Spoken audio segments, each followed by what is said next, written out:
What's up out there? It has been a very long time since we've done a Melvor dungeon video. In fact, I think the last one we did was the Depths of Ruin. This is my standard account, by the way. Everything in the Into the Abyss expansion, it moves at like a glacial pace going uphill. It is very slow to get anything done. Now, to be fair, between the Depths of Ruin and the Depths of Isolation video that we're doing here today, I spent a lot of time grinding out all my combat skills to level 60. Like, I spent a good month just making sure that these were all leveled up.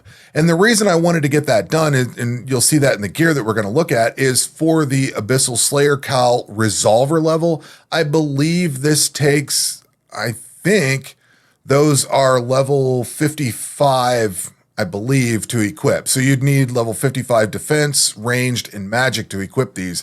Actually, you know, we could swap that out real quick. I think that checks out. We can go look at that real quickly here. It's this thing here. So you need to have level 55 Slayer and level 55 ranged, magic, whatever it is. It takes a long grind. I think my ranged when I started this whole thing was like level 25. I think the rest of these were in their 40s or 50s. I think magic might have been in the 40s, and the rest of my melee skills were kind of in the 50s. So long story short, I spent a good solid month doing nothing but leveling these to get to level 60, mainly to level 55. And then as I worked on other things to gear up and things like that, I got them all to level 60. The main thrust that I wanted to get was to get the Resolver level Slayer gear. So I've got that on all three of my combat styles. And let's see, I had a big stack of prayer points. You really want a big chunk of prayer points. I don't have prayer to actually kick on, but I think I was using, let's see, Annihilation and then Unrelenting. So Unrelenting gives you faster attack interval, gives the enemy minus 13 abyssal resistance, so you do more damage to them. Annihilation gives you max hit, added a minimum hit, global crit chance, and gives the enemy another 15% negative abyssal resistance. So that's 28% negative resistance they get from using those prayers. I burned out all my prayers and I don't have anything left, but basically I got up to level 60 in all my combat styles. I messed around with some other stuff like fletching and crafting. Like, I wasted a whole bunch of time on other things. It's not like I've been totally driving just to get to this over the last month or two or three, however long it's been since the last dungeon video, but I was constantly trying to push something forward and try to complete township tasks, things like that. Everything just got slow, and I just decided I was kind of bored with it all and came back into combat and ran through this dungeon. But at level 60 with all my combat styles, and really you just need ranged, but ranged hit points and say prayer. Corruption was still like level 57 or 56 or something like that when I did this, so it wasn't even that high, and I don't think I have all the corruptions on here either. But basically, I just wanted to give you a state of where I came from to go to this. You could probably do this dungeon sooner than level 60, but like I said, I wanted to equip the Resolver Slayer gear, and the reason for this, the Resolver Slayer gear, is this is pretty much the best abyssal resistance you're going to get for a very long time. Up until pretty much, I think, maybe the Depths of Resolve, is that where it is? Yeah, up until this Voidium stuff. This gear is really good, at least for the helmet and chest piece. Learned that when I played Ancient Relic mode. In fact, you can get pretty much everything you need from combat. You don't really have to go into non-combat. I was trying to do more of a, you know, like I did with the base game, where you try to finish off the different skills to at least level them up to 60 or something like that. I don't know. It wasn't working out very well, so we're back in combat. But at any rate, I wanted to make sure that I had the Resolver Slayer gear, and I'm running the tortoiseshell plate body, which I can't remember where that comes from. It's some of these monsters over here. Yeah, it's this Silent Snap Tortoise. It's an isolation Slayer task. And then, see, basically what I'm saying is a lot of the gear that I got was I ground out the battlegrounds and the Slayer areas that led up to this. So everything I could do with Ruin, Isolation, etc., I cleared all those out, I'm trying to do a completion account anyway.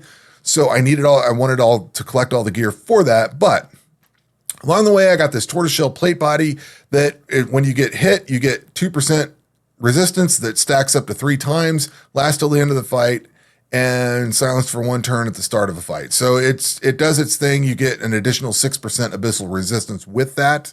Of course, we've got the Resolver helmet and chest piece.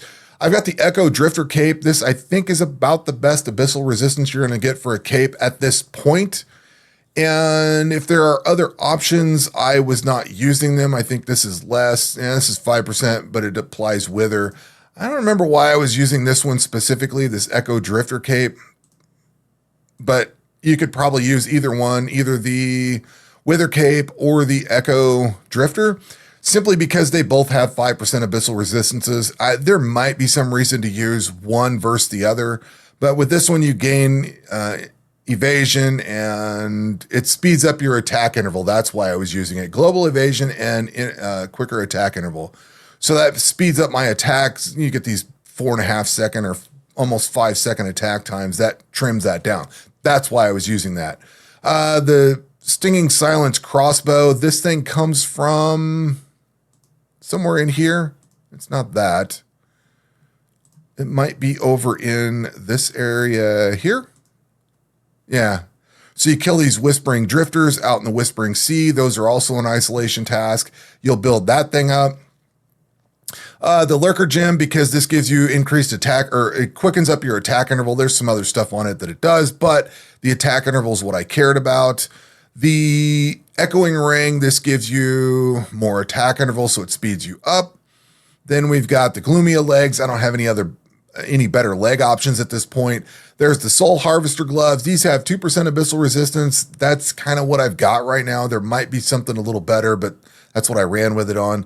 I've got 15% abyssal resistance on the Echo Walker boots with more attack interval, speed up, that kind of thing. We've got the Echoing Ring, again with the, this is max hit. Gain 5% max hit each time you hit with an attack, stacking up to 4 times, stacks reset on a miss.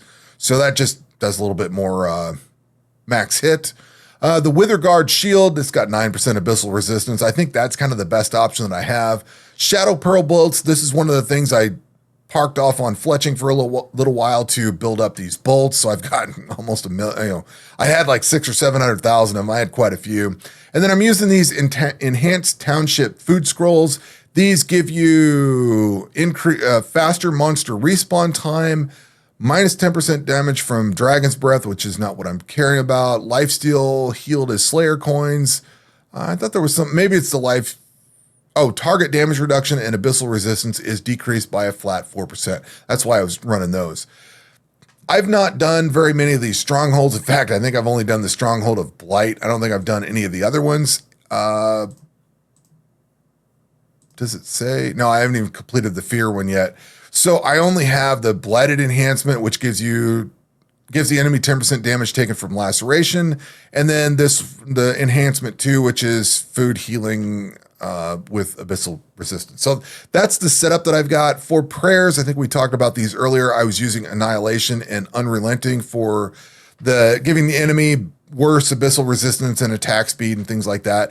That was very critical to get through the final boss phase to turn those on. It just makes the DPS go up, and you want as much DPS as possible. With this setup, now I know this is totally not, this is not what you would call ideal, but it lets me safely idle this.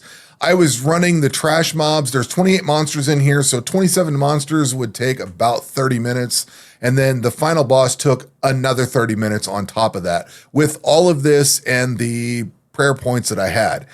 We could probably build that up a little bit because now that I'm through this, I've got other options. So we could do the melee breaker ring. I think that's the one I want to use for here. I don't know if I thought there was maybe some gloves or something that I picked up. I know there was a few things. Oh, the Phantom Shift plate legs. Those are better plate legs, but I didn't want to swap these out before I made this video because these are things that you get after you play through this dungeon. So I didn't want to make the mistake of having the wrong thing equipped. Now I don't have any tablets built up at all. Like you could definitely sway the battle a little bit further if you had a stack of tablets. I've got some yak tablets, but I don't have anything else that's more combat related. I now have these. I turned a township task in to get the Eldritch Eyeballs, but I didn't even run this with tablets. I just kind of ran it without. Let's see here. Do we have any better gloves? Netherite gloves. Do these? Yeah, these are a little bit more abyssal resistant. So kit it out. You could swap this out with get the netherite gloves instead of those other ones. Swap out the Obsurian melee breaker ring and the phantom shift plate legs. All of that comes from combat areas and things that you get after the fact or dungeon drops from this place itself in the isolated chest. Because the netherite gloves come from here. I don't remember what that abyssal core makes, but you've also got like the blazing gemstone and the toxic gemstone and the silencing gemstone if you wanted to use any of those. I've been trying to stick with things that keep my character attacking faster, so that's why I've got, especially for this, with this lurker gem, you get increased critical strike chance, less attack interval, minus 1.2% attack interval, and minus 1.2. Is that faster or slower? Sounds like it's taking my hit points away when it kicks over. Oh, so it's speeding up the attack interval, but removing your max hit points. So your penalty is to the less max hit points. But anyway, there's a lot of monsters in here. This thing takes a long time. I'm sure this could be optimized and cleared in a much better way.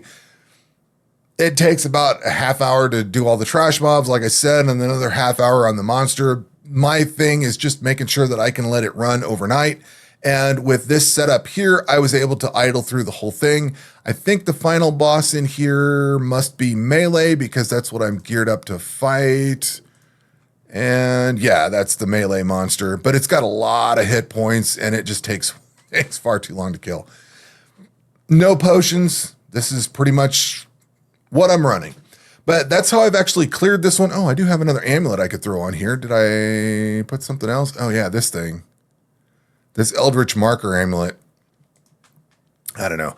Your mileage may vary, but the initial setup that I showed is exactly what I used to idle this for a few days. I got all the gear idled out, the pet. I may need to idle it a little bit more, but I thought, all right, whatever. I've got enough stuff to continue forward. So I'm now plowing forward and idling out all the gear that comes from the different dissolution. What are we on? Yeah, we're on dissolution now. So I think I've already idled these guys out. Yeah. Oh yeah, I got some tendril bind boots, which I did not swap out, did I? I do have those. I don't know if I have enough sets of them. I may not have, because there were some monsters I wasn't able to idle out, but at any rate. Not to belabor this video, it's gone on long enough. You get the idea. Once you get through this for the first time, you can go idle out the gear that comes after that and then come back and idle it however you want. I chose to idle it out first, get all my gear and pet and everything. So that is how I beat the depths of isolation and how I was able to isolate it. You probably can get in here with less than level 60 stuff or less than level 60 on your ranged, but I wanted to just get this grind out of the way because I wanted to get the resolver set. So anyway, that is going to do it for this video. We will catch you on the next one. Take care.